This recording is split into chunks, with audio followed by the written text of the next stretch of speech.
Hello everyone, এইমাত্র coaching থেকে আসলাম and coaching থেকে আসার পরে আবার পড়তে বসতে হবে। সো আর আমার পড়তে বসলে আমার চা খেতে মন চায়। সো এখন আমি চা তৈরি করবো। Let's go. এবং যেহেতু আমার ভয়েস ওভার দিতে ভালো লাগে না, তাই আমি চা বানানোর সময় আমি একটা টিউন লাগিয়ে দেবো যাতে আপনাদের ভালো লাগে, বোরিং ফিল না হয়।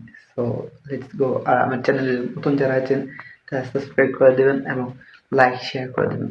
ভিডিও শুরু করা যাক।